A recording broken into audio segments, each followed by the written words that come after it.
नमस्कार, आप देख रहे हैं छत्तीसगढ़ बात हमारे साथ। मैं हूं आपके साथ अभिषेक। आज बात होगी छत्तीसगढ़ के पूर्व मुख्यमंत्री भूपेश बघेल के घर पड़े ईडी के छापे पर। छत्तीसगढ़ के पूर्व मुख्यमंत्री भूपेश बघेल और उनके बेटे चैतन्य के घर पर ईडी ने छापेमारी की है।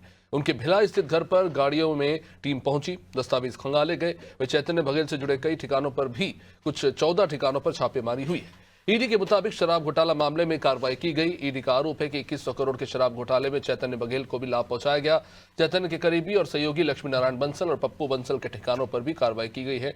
इसके अलावा भिलाई के नेहरू नगर में मनोज राजपूत, चरोदा में अभिषेक ठाकुर और संदीप सिंह, किशोर राइस मिल दुर्ग के कमल अग्रवाल, सहेली ज्वेलर्स दुर्ग के सुनील अग्रवाल और बिल्डर अजय चौहान के यहां भी ईडी ने कार्रवाई की है। इस छापे के बाद भूपेश बघेल के सोशल मीडिया प्लेटफॉर्म पर एक पोस्ट भी किया गया कि 7 सालों से चले आ रहे झूठे केस को जब कोर्ट ने बर्खास्त कर दिया तो ईडी के मेहमानों ने पूर्व सीएम के घर पर दबिश दी। इस षड्यंत्र से कोई पंजाब में कांग्रेस को रोकने का प्रयास कर रहा है तो ये गलतफहमी है। कांग्रेस के राष्ट्रीय प्रवक्ता पवन खेड़ा ने कहा कि आज जब संसद का सत्र शुरू हो रहा है, चारों तरफ से घिरी भाजपा ने हेडलाइन बदलने के लिए कांग्रेस के वरिष्ठ नेता भूपेश बघेल के घर पर ईडी की रेड करवा दी। छत्तीसगढ़ कांग्रेस प्रभारी सचिन पायलट ने कहा कि बघेल के यहां ईडी का छापा केंद्र सरकार के राजनीतिक प्रतिशोध को उजागर करता है। वही प्रदेश कांग्रेस अध्यक्ष दीपक बैज का कहना है कि भाजपा की राजनीति अब जांच एजेंसियों के सहारे ही चल रही है। अब इस पर भाजपा ने जवाब देते हुए कहा कि ईडी जब भी कार्रवाई करती है पुख्ता आधारों पर ही कार्रवाई करती है। क्या ईडी की कार्रवाई राजनीति से प्रेरित है? शराब घोटाले में ईडी को पुख्ता सबूत मिल चुके हैं। चर्चा इसी के इर्द होगी। उससे पहले प्रतिक्रियाओं पर एक नजर। यह रेड किस केस में है किसी को नहीं मालूम, क्यों हो रही है नहीं मालूम। आज से कुछ दिनों पहले कोर्ट ने सीबीआई का एक केस जो बघेल साहब के खिलाफ था उसको खारिज कर दिया था। कोई केस बघेल साहब के खिलाफ अभी नहीं है, लेकिन फिर भी आज ईडी की रेड उनके यहां हो रही है। हो सकता है आज संसद का सत्र शुरू हो रहा है, बीजेपी को जो चारों तरफ से घिरी हुई है उन्हें एक डिस्ट्रैक्शन चाहिए, ध्यान हटाना है, हेडलाइंस बदलनी है। ये उसी का एक षड्यंत्र बिल्कुल संभव है। यह भी हो सकता है कि क्योंकि भूपेश बघेल जी अब पंजाब में अपनी राजनीतिक गतिविधियां शुरू कर रहे हैं, प्रभारी बने हैं, तो उनको वहां डिस्टर्ब करने की कोशिश की जा रही हो। जो भी हो, भारतीय जनता पार्टी का एक अंग बनकर आज ईडी जिस तरह के काम कर रही है ये भूला नहीं जाएगा, हम भी याद रखें। ये पूरा देश और दुनिया जान रहा है कि उनके मुख्यमंत्री कार्यकाल में अनेक बड़े बड़े घोटाले हुए हैं जिनकी जांच चल रही है। चाहे वो शराब घोटाले का मामला हो, कोयला घोटाले का मामला हो, महादेव ऐप वेटिंग का मामला हो, डीएमएफ घोटाले का मामला हो। ऐसे बड़े बड़े घोटाले के दौरान वो राज्य के मुख्यमंत्री रहे हैं और उनके जो करीबी लोग हैं कहीं न कहीं उनकी प्रत्यक्ष भूमिका दिखी है और वो गिरफ्तार भी हैं, उनके खिलाफ मामला भी चल रहा है। तो ये कोई राजनीतिक विषय नहीं है और ये ईडी के जांच की कार्यवाही का हिस्सा है। ईडी जांच करने गई है, सच्चाई है, उन्होंने कुछ किया नहीं है, उनकी कोई भूमिका नहीं है, तो किसी को डरने और घबराने की जरूरत नहीं है। और जो कांग्रेस पार्टी का आरोप है वो निराधार और बेबुनियाद है। वास्तविकता ये है कि बड़े बड़े घोटाले हुए हैं और ईडी जब कार्यवाही करती है तो पुख्ता आधारों पर ही करती है।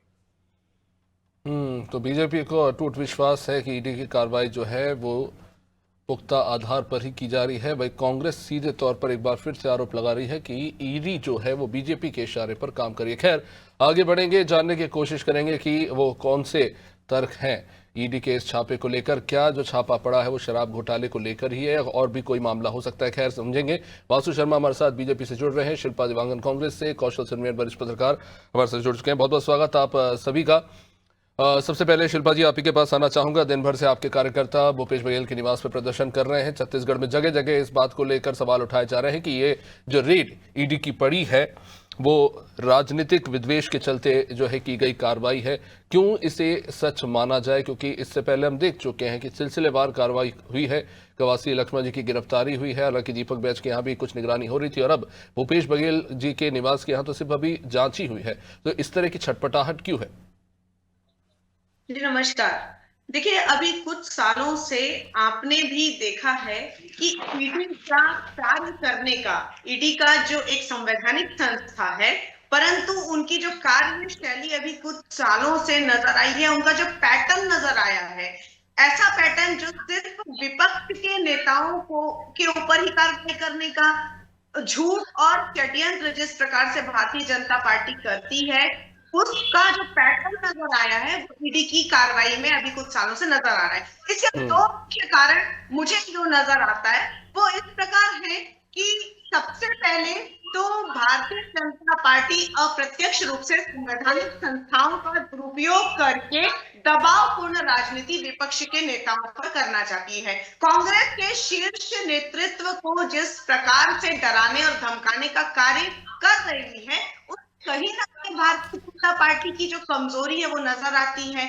दूसरी मुझे महत्वपूर्ण बात ये नजर आती है कि विपक्ष जो भूपेश बघेल जी ने भी जिस प्रकार से आवास का मामला उठाया था सदन में, वो उस बात को दबाने के लिए, उस बात को निराधार करने के लिए, कहीं ना कहीं ध्यान भटकाने के लिए उनके ऊपर ऐसी कार्रवाई करने का षड्यंत्र। और ये समय देखिए, हम डाउट, आप पूछ रहे हैं कि डाउट क्यों होता है ऐसा, तो जिस समय, ये जो समय होता है वो समय परिधि के अनुसार किस प्रकार की कार्रवाई होती है, उस कारण से ईडी की कार्यशैली और कार्य पैटर्न पर डाउट नजर आता है। अभी सदन में भूपेश बघेल जी ने जनता की समस्याओं को, आवास के मामले में उन्होंने आवाज उठाई थी, और ये समय उनके सामने ईडी की कार्रवाई का शिकंजा कस दिया जाता है। तो आप क्या समझ सकते हैं? जनता को, आपके लोग के चैनल के माध्यम से जनता से मैं ये जनता के समक्ष ये आज जीता जागता सबूत है, ये झूठ और षड्यंत्र की पराकाष्ठा है। ठीक है, जवाब ले लेते हैं। वासु जी, कांग्रेस ये कह रही है कि देखिए कार्रवाई तो करते हैं लेकिन सिर्फ कांग्रेस पे, बीजेपी के नेताओं पे क्यों नहीं कार्रवाई होती ईडी की? एक भी नहीं। देखिए अभिषेक जी, सबसे पहले तो मैं 2 लाइन से ये इससे चालू करना चाहता हूं। शाम तक सुबह की नजरों से उतर जाता हूं, इतने समझौते पर जीता हूं कि जमीर भी मर जाता है। कांग्रेस की हालत अभी ये कदर हो गई है। शिल्पा जी को मैं आज सुन रहा था, शिल्पा जी ये कह रही है कि भूपेश बघेल जी ने प्रश्न विधानसभा में उठाया इसलिए उनके यहाँ ईडी पहुंच गई। अरे ईडी, आप इससे पहले कांग्रेस वाले कहते थे कि चुनाव होता है तो भी ईडी पहुंच जाती। अब तो कोई चुनाव नहीं है, ना ही कुछ है, सब सारे चुनाव निपट गए छत्तीसगढ़ में। आप ईडी का कार्रवाई उनके आधार पर होता है, वो अब स्वतंत्र संस्था है और ईडी को बनाया भी इसीलिए गया है कि भ्रष्टाचार पे वो कार्रवाई करे। और ये कोई भारतीय जनता पार्टी ने बनाया, आपकी कांग्रेस की सरकार ने इसको बनाया है और उसी के आधार पे कार्रवाइयां होती है। अगर कोई भ्रष्टाचार करेगा तो ईडी उससे बात करेगी, जांच करेगी, विषय आएगा। अभी कुछ दिन पहले जैसे आपने कहा कि भूपेश बघेल जी ने ट्वीट कहा है कि 7 साल से जो मेरे खिलाफ केस चला था उनको सीबीआई कोर्ट ने बरी कर दिया, तो सम्मान है, अच्छी बात है। अगर उनको बरी कर दिया तो अच्छी बात है, तब तो ठीक लगता, तब सब ठीक हो जाता है। लेकिन अभिषेक जी अगर ईडी जांच करने पहुंच गई तो फिर ये सब बात दूसरी हो जाती है। तो आप एक तरफ बोलिए ना, अगर सम्मान करते हैं तो सबका सम्मान कीजिए। ये कैसे, जब आपके सब हक में फैसला आता है तो सब ठीक, यानी आपके यहाँ कोई जांच करने पहुंचे तो गलत। और अभी तो मैं वासु शर्मा जी, वो तो सबूतों के अभाव में बरी हुए ना भूपेश बघेल जी इस केस में, कि 7 सालों में भी एजेंसी जो है सबूत ही नहीं जुटा पड़े। उसका नतीजा है कि उन्हें जो केस है वो खारिज करना पड़ा। देखिए अभिषेक, और सीबीआई का काम है, सीबीआई ने जो भी किया वो अदालत ने फैसला सुना है, प्रशासन का सम्मान करती भारतीय जनता पार्टी, इसमें कहां दिक्कत है? हम तो कांग्रेस टाइप पर रोना थोड़ी होते हैं, ये तो सीबीआई का काम है, स्वतंत्र संस्था का काम है। ईडी अपना काम कर रही है, सीबीआई अपना काम कर रही है। क्या अभिषेक जी बताइए, क्या शराब घोटाला नहीं हुआ? आज तक इनके पूर्व मंत्री जेल में जमानत नहीं मिल रही है, कितने बड़े अधिकारी जेल के अंदर जमानत नहीं मिल रही है, 2-2 साल 3-3 साल हो गए, क्यों जमानत नहीं मिल रही है? क्या 2022 का कोई घोटाला इस प्रदेश में नहीं हुआ? छोटे छत्तीसगढ़ का बच्चा इस बात को जान रहे हैं। तो आप छत्तीसगढ़ की जनता का हक का पैसा, वासु जी एक चीज है, एक घर पे छापा पड़ने का मतलब नहीं है कि आप अपराधी हो, दूसरा जमानत नहीं मिली इसका मतलब ये नहीं कि आप अपराधी हो। सवाल ये है कि एजेंसी की क्रेडिबिलिटी को लेकर लगातार सवाल उठते रहे हैं, उस पर क्या कहेंगे? क्योंकि हर बार सवाल इसलिए उठता है, इस बात पर जाना कि कांग्रेस ने घोटाला किया नहीं किया वो मेरा काम नहीं है। अभिषेक जी बिल्कुल निश्चित तौर पे करता है कि कौन सही है, तो सर वो तो कोर्ट तय करेगा, जांच एजेंसियां जांच करेंगी, हमारे पास जो आएगा हम जनता को बताएंगे पारदर्शी तरीके से। बिल्कुल अभिषेक जी वही कह रहा हूं, इंडियन कोर्ट न्यायालय तय करता है कि कौन किसको सजा होगी किसको नहीं होगी, निश्चित रूप से ईडी कार्रवाई करती है, वो न्यायालय में जाता है मामला और न्यायालय में सब सामने आ जाता है। दूसरी बात, ईडी की बात कही तो ये हमेशा पर ईडी की क्रेडिबिलिटी, और इसमें ये मैंने पहले ही कहा, ये कांग्रेस द्वारा बनाया हुआ एक्ट है, कांग्रेस का सरकार में बना, उसी के आधार पर कार्रवाई करती है। मैं छोटे से ये क्या हमेशा कहते हैं, आप सुनिए अभिषेक जी, मैं काफी रखता हूँ, ईडी की वेबसाइट पे भी है, ईडी हमें ये कांग्रेस वाले हमेशा कहते हैं कि हर पूरा केस कांग्रेस की विपक्षी दलों के खिलाफ ही क्यों होता है, तो पूरे से अगर 100% निकालेंगे तो मात्र 3% पॉलिटिकल लोगों पर केस है और 97% ये भूमाफिया जो करप्ट ऑफिसर हैं और भी लोग हैं, 97% उन लोगों के खिलाफ केस है। और इस 10 सालों में अभिषेक जी, इस 10 सालों में 2200 करोड़ रुपए कैश जब्त किया ईडी ने। तो ये पैसा क्या वो डेटा सबके सामने है, लेकिन कांग्रेस का सवाल यही था कि आपने जैसे कहा कि सिर्फ 3% मामले राजनीतिक दलों के नेताओं पर है, पर उनमें बीजेपी के कितने हैं? शिल्पा जी का सवाल था, इस पर वापस लौटूंगा। कौशल जी काफी देर से इंतजार करें। कौशल जी, पहले हमने देखा जिस तरह से कवासी लखमा की गिरफ्तारी हुई, उसके बाद काफी सारी चीजें निकलकर सामने आई परत दर परत। 11 मई 2022 में पहली बार जब आयकर विभाग ने मामला दायर किया था IAS अनिल टुटेजा और उनके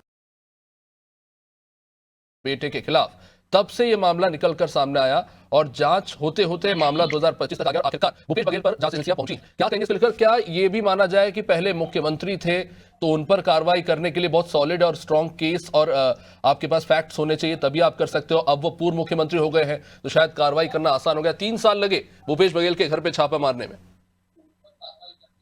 अभिषेक जी, निश्चित तौर पर आपने जो सवाल उठाया निश्चित तौर पर काफी अच्छा सवाल है, क्योंकि जिस तरह से बातें सामने आ रही थी लगातार, आप देखेंगे जब से शराब घोटाले का उजागर हुआ था, जिस तरह से शराब घोटाले के मामले में जब गिरफ्तारियां शुरू हुई थी, उस समय से ये लगने लगा था कि इसके जो अंतिम पड़ाव तक ईडी के जो अधिकारी वो पहुंचेंगे और कहीं न कहीं जिस तरह से हर बार हर महीने में किसी न किसी गिरफ्तारी की जा रही है, जिसके बाद लगभग 1.25 साल बाद जब कवासी लखमा की गिरफ्तारी होती है, उसके बाद ये कहीं न कहीं ये माना जा रहा था कि ये इसकी अगली कड़ी कौन हो सकते हैं। तो और जो शंका थी, जो संशय थी, और जिस तरह से भारतीय जनता पार्टी के जो नेता इशारों में कहा करते कि इस तरह की चीजें आगे बढ़ेंगी, और आप देखेंगे पूर्व में एक डाउटफुल बातें भी सामने आती थी कि जो मामले में जो जेल के अंदर बंद है उनकी ओर से, आरोपियों की ओर से कहा जाता था कि भूपेश बघेल का नाम हमको लेने कहा जाता है। तो कहीं कहीं ये बहुत सारी ऐसी चीजें होती है जो किंतु परंतु जैसे सवालों को जब जन्म देती है। लेकिन आप देखेंगे जब कवासी लखमा की गिरफ्तारी उसके बाद से कहीं न कहीं ये संकेत मिल रहा था कि ये इसकी जो अगली कड़ी है, और जो आबकारी घोटाला जिस तरह से बात सामने आई लगभग 22 करोड़ के, उसके बाद से ये माना जा रहा था कि कहीं न कहीं इनके जो अंतिम पंक्ति के जो व्यक्ति हैं, जहां तक इनकी बात, जहां से इनके तार जुड़ सकते हैं, वहां तक ईडी के अफसर पहुंचेंगे। और मुझे ऐसा लगता है कि कवासी लखमा की गिरफ्तारी के बाद से कहीं न कहीं जिस तरह से उनके यहाँ से दस्तावेज बरामद करने की बात कही जाती है, निश्चित तौर पर जेल के अंदर बंद है तो लखमा से पूछताछ लगातार जारी है, उनको 4 बार करीब पेशी में भी लाया जा चुका है। तो जिस तरह से उनको जमानत नहीं मिल रही, तो कहीं न कहीं ये ऐसा कुछ क्लू मिला होगा ईडी के अफसरों को। उसके बाद से उन्होंने ये आज जो पूर्व मुख्यमंत्री भूपेश बघेल, चैतन्य बघेल और 14 अलग अलग ठिकानों के यहाँ पर लगातार आप देखेंगे सुबह से कार्रवाई जारी है, और उसको लेकर आज विधानसभा में काफी हंगामा भी हुआ। प्रश्नकाल को लगातार विपक्ष की ओर से बाधित किया गया। जिस तरह की स्थिति आप देखेंगे, कांग्रेस के जो नेता हैं वो लगातार उठ रहे हैं ईडी की कार्रवाई को लेकर। तमाम प्रकार के जो नेता है, राष्ट्रीय स्तर के नेता हो चाहे प्रदेश स्तर के नेता हो, सभी इसके विरोध में अपने बयान जारी करें, चाहे सोशल मीडिया में हो, चाहे टीवी चैनल के माध्यम से हो, चाहे सोशल मीडिया के माध्यम से हो। लगातार वो इस कार्रवाई के विरोध कर रहे हैं, और उनका ये सख्त आरोप है कि उनका ये कहना है कि आखिर विपक्ष को परेशान करने की इस तरह की कोशिशें क्यों की जा रही है। और जिस तरह से सवाल उठाए जाते हैं कि जैसे आज सदन के अंदर जो बातें हुई कि पूर्व में जब भ्रष्टाचार के बात उठाया था कवासी लखमा, उनके घर उनको गिरफ्तार किया गया, वैसे आज भी सदन में ये बात हुई जो विपक्ष के विधायक उनके द्वारा कि जब भूपेश बघेल पीएम आवास को लेकर सवाल पूछते हैं तो उसके बाद उनके यहाँ पहुंचे। तो कहीं न कहीं लगातार आरोप प्रत्यारोप के बीच जारी होते, उसी बीच एक आप देखेंगे कि एक ईडी का एक पोस्ट भी वायरल हुआ है जिसमें उन्होंने स्पष्ट लिखा है कि जो लीकर जो स्कैम है उसको लेकर कहीं न कहीं ये जो कार्रवाई है वो चल रही है। ईडी का एक प्रेस नोट वायरल हुआ है जिसमें लिखा गया है कि चैतन्य बघेल, भूपेश बघेल और 14 अलग अलग उनके जो संपर्क में जो लोग हैं उनके यहाँ पर इसको लेकर कार्रवाई जारी है। तो कहीं न कहीं ईडी का ये प्रेस नोट कहाँ से आया ये भी समझ से परे, क्योंकि लगातार आप देखेंगे इसके वेबसाइट पर भी ये उपलब्ध नहीं है। तो जिस तरह की जो चीजें सामने आती है, और आप देखेंगे ईडी का प्रेस नोट कार्रवाई होने के बाद आती है, लेकिन आज देखेंगे जब सुबह कार्रवाई शुरू हुई उसके बाद से ईडी का ये प्रेस नोट लगभग वायरल होने लगा था। तो बहुत सारे सवाल हैं जो पैदा होते हैं और मुझे ऐसा लगता है कि ईडी के जो अफसर हैं जब कार्रवाई पूरी करते हैं, तहकीकात पूरी होती है, उसके बाद से उनकी ओर से एक प्रेस नोट जारी किया जाता है जिसमें क्या क्या बरामदगी हुई है, क्या क्या चीजें आई हैं। और जिस तरह से वीडियो भूपेश बघेल के घर के सामने से आ रहा है कि वहां पर नोट गिनने की मशीन को ले जाया जा रहा है, बहुत सारी चीज सोना जांचने की मशीन, तो जो बातें सामने आ रही है क्या वास्तव में इन सब चीजों का जो लेकिन तथ्य कौशल परे जी, है एक जो सवाल उठता है लगातार ईडी को लेके, घोटाला जो हुआ है उसके लिए उनकी जांच तो चल रही है। जैसे दिल्ली शराब घोटाले का मामला था, आखिरी आरोप पत्र जो है अभी हाल में आखिरी में जाके जो है दायर हुआ है। 4 साल से वो केस अभी भी चल रहा है, आखिरी आरोप पत्र दायर है, मतलब अब फाइनली केस की तमाम बिंदुओं को लेकर जो है कोर्ट के अंदर जो है बयानात होंगे, सवाल जवाब किए जाएंगे। ये जो पूरी प्रक्रिया होती है उतने में उसमें कहीं ना कहीं क्या ये इस बात से इनकार किया जा सकता है कि राजनीतिक दल और इन दलों के नेताओं की छवि को नुकसान पहुंचता है, फिर बाद में भले ही पता चले कि वो गुनाहगार हैं या फिर निर्दोष हैं? देखिए, निश्चित तौर पर जिस तरह से कार्रवाई होती है उससे निश्चित तौर पर राजनीति, कई बार देखेंगे ये राजनीतिक जो व्यक्ति है उसके लिए पॉजिटिविटी भी काम करते हैं, क्योंकि आप देखेंगे जब पिछले बार सीडी कांड में भूपेश बघेल अंदर हुए थे, उसके बाद से जिस तरह से उनके समर्थन में पूरे प्रदेश भर में कार्रवाई हुई थी, कांग्रेस नेता सामने आए, तो उसके बाद जो सरकार बदली और जो सीएम बने, तो कहीं न कहीं कई बार आप देखेंगे कि जेल जाना और गिरफ्तारी होना राजनीतिक नेताओं के लिए फायदेमंद भी साबित होता है। लेकिन वर्तमान में ऐसी कोई चुनाव नहीं है। निश्चित तौर पर जो बातें सामने आ रही है कि पंजाब में जिस तरह से स्वागत हुआ भूपेश बघेल का, पंजाब के प्रभारी बनाए गए हैं, पंजाब में जिस तरह से वो कांग्रेस को ताकत देने के लिए काम कर रहे हैं, तो ये बातें भी सामने आ रही है कि क्यों वहां पे भूपेश बघेल को डैमेज करने के लिए इस तरह की कार्रवाई की जा सकती है। लेकिन तथ्य तभी सामने आएंगे जब ईडी की ओर से कहा जाएगा, यदि नोट गिनने वाली मशीन अंदर ले जाएगा तो यदि नोट बरामद होते हैं तब तो इस मामले को समझ में आएगा कि वाकई में ईडी ने जो कार्रवाई की वो सही है। सोना जांचने की मशीन की जो बात करी, वाकई में यदि उस तरह की चीजें सामने आती तो कार्रवाई सही मानी जाएगी। लेकिन यदि कुछ भी नहीं मिलता है तो मुझे ऐसा लगता है कि ये इसको लेकर तो कौशल जी, मैं तो ये भी कहूंगा ना कि कौन होगा नेता ऐसा जो घोटाला करेगा और उसका कैश अपने घर में सजा के रखेगा कि आइए साहब छापा मार दीजिए। खैर उस पर लौटेंगे जरूर वापस। लेकिन शिल्पा जी, मेरा आपसे सवाल है कि अनवर ढेबर अभी भी जेल में है और टुटेजा भी अभी भी जेल में है। जाहिर तौर पर कोर्ट ने उन्हें जमानत नहीं दी, लेकिन अरुण प्रतीश त्रिपाठी जी को जो है जमानत दी गई है। 10 अप्रैल के बाद एक बार फिर से शायद एक बार सुनवाई होगी और उन्हें शायद जमानत मिल जाएगी। हर बार आप संस्थाओं पर सवाल उठाते हैं, लेकिन सिस्टमैटिकली जो तर्क रखे जा रहे हैं कोर्ट में उसके आधार पर ही कार्रवाई हो रही है। अगर अरुण प्रतीश त्रिपाठी को जमानत मिली है तो वो भी तो इसी कानून व्यवस्था के अंतर्गत मिली है, और अगर अनवर ढेबर और टुटेजा को नहीं मिली है वो भी इन्हीं हालातों के चलते मिली है।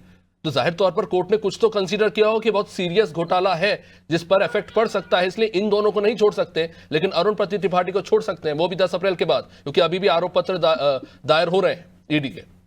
देखिए, हमने कभी नहीं कहा ऐसा कि हमें न्यायिक प्रक्रिया पर भरोसा नहीं। हमें बिल्कुल स्पष्ट तौर पर न्यायिक प्रक्रिया पर बिल्कुल भरोसा है, और आज नहीं तो कल जैसे भी कोर्ट के फैसले आएंगे उस समय दूध का दूध पानी का पानी हो जाएगा। भले शिल्पा जी, पर कोर्ट में दलील भी तो ईडी का ही वकील रखेगा ना।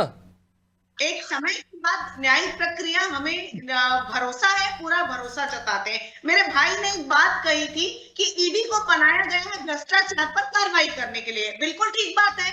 तो मैं ये पूछना चाहूंगी, चलिए प्रदेश का ही उदाहरण ले लीजिए। जब कांग्रेस चिंतामणि महाराज थे, उनके ऊपर आरोप लगाया गया, उनके लिए साक्ष्य जुटाया गया, और जैसे ही उन्होंने भारतीय जनता पार्टी ज्वाइन कर ली, उन्हें टिकट भी दिया गया और सारे निरस्त कर दिए गए। ये कैसे होता है? मतलब जब संवैधानिक संस्था है, कोई भारतीय जनता पार्टी में कोई आरोपी शामिल हो जाता है तो क्या वो ऐसा क्या चलता है जिससे वो वॉशिंग मशीन में डूब जाता है? ये बात आज तक आपके चैनल के माध्यम से हमारे नेता, भारतीय जनता पार्टी के नेताओं ने, भारतीय जनता पार्टी के प्रवक्ताओं ने कभी जवाब नहीं दिया है। पर इसका मतलब ये भी तो है ना कि दूसरे दल के नेता घोटाला करते हैं और उस घोटाले के लेकर जब उनकी सजा, जब अकाउंटेबिलिटी की बात आती है, शिल्पा जी आपने जो बात कही ठीक है, मान लेते हैं कि बीजेपी में शामिल होते हैं, उनके ऊपर लगे हुए केस जो है खारिज हो जाते हैं, लेकिन इसका मतलब ये तो है ना कि उनके ऊपर केस है, घोटाला किया है, और अपने आप को बचाने के लिए वो हर एक कदम उठाते हैं ताकि वो जेल ना जा सके। सवाल पूछिए ना कि वो कैसा, किस मेरी आवाज जा नहीं रही क्या? ईडी का कन्वेक्शन कन्वेक्शन रेट मैं आपको बता दूं लगभग 0.4% है। अभी तक जितनी कार्रवाई है उनका कन्वेक्शन रेट 0.4% है। जो भी साक्ष्य हैं, तो ये तो शिल्पा जी अच्छी बात है ना आपके लिए। कोर्ट ने सीबीआई के जो आरोप लगे थे, जो केस लगा था भूपेश बघेल जी के ऊपर, उसे खारिज जब जनता की आवाज को बुलंद कर रहे हैं, ऐसा टाइमिंग हुआ है, टाइम के रिकॉर्ड कार्रवाई करने की, उनके ऊपर द्वेषपूर्ण राजनीति करने का जो तो तरीका अचानक ऐसा कौन सा पहाड़ टूट पड़ा है बीजेपी के ऊपर छत्तीसगढ़ में कि भूपेश बघेल के ऊपर एकदम से छापा मारना पड़ा? आप जो कह रहे हैं, सचिन पायलट जी भी यही बात कह रहे थे कि ये कोई अचानक बड़ा छापा नहीं है, सोची समझी रणनीति के तहत है। तो मैं जानना चाहता हूं कि वो ऐसा कौन सा खतरा बीजेपी को अचानक महसूस हुआ भूपेश बघेल से कि उनके घर पे छापा मारना पड़ा और उनके जो भी सहयोगी है उनके घर पे? शिल्पा जी। जी, मैं यही कहना चाह रही हूँ, अचानक समय की जो बात मैं कह रही थी, वो आज समय ऐसा आया है कि उन्होंने आवाज के मामले में आवाज उठाई है, जनता की आवाज उठाई है, आवाज को बुलंद किया। शिल्पा जी, आपके विधायकों ने जितनी आवाज उठाई उससे तो खुद बीजेपी के विधायकों ने हालत खराब कर दी, ओपी चौधरी से लेकर लक्ष्मी राजवाड़े जी की। खैर, मेरी बात एक बार पूर्ण होने दीजिए। उन्हें पंजाब का प्रभारी बनाया गया है। इन सभी चीजों को देखते हुए, उनकी लोकप्रियता को देखते हुए, उनके ऊपर दबावपूर्ण राजनीति और षड्यंत्र करने का एक तरीका मात्र है। पर शिल्पा जी, पंजाब में तो बीजेपी है ही नहीं, वहां तो लड़ाई कांग्रेस और खुद आम आदमी पार्टी के बीच में। प्रभारी बनाने से क्या हो जाएगा? ये तर्क तो मुझे समझ ही नहीं आया। भूपेश बघेल जी एक कद्दावर नेता है। उनका जो पॉलिटिक्स करने का जो तरीका है, उनका जो प्रभाव है, उनकी जो कार्यशैली है, उससे पार्टी डरी हुई है। चलिए वासु जी, हाँ अभिषेक जी, अभी कांग्रेस की प्रवक्ता कह रही है कि भूपेश बघेल जी का पॉलिटिकल वो बहुत ज्यादा है, इसलिए पंजाब भेजा गया है। अरे पॉलिटिकल अगर बहुत ही अजय मजबूत होते तो छत्तीसगढ़ में पूरा सरकार बना लेते। वो अभी संसद चुनाव में कुछ सीट जिता लेते, नगरीय निकाय में कुछ सीट जिता लेते। छत्तीसगढ़ के स्वयं के राज्य में वो जिता नहीं पा रहे हैं और पंजाब में उनका पॉलिटिकल व्हील है ना। ये बातें कहां से लाते हैं आप लोग, मुझे समझ नहीं आता। बातें कहां से लाते हैं ये वाली? दूसरी बात आपको देखिए अभिषेक जी, मैं बीच में नहीं बोला। अरे तो मैं बीच में नहीं बोला अभिषेक जी, बीच में मैं नहीं बोला। अरे आप सुनने ठीक है शिल्पा जी, आपने अपनी बात रख दी है।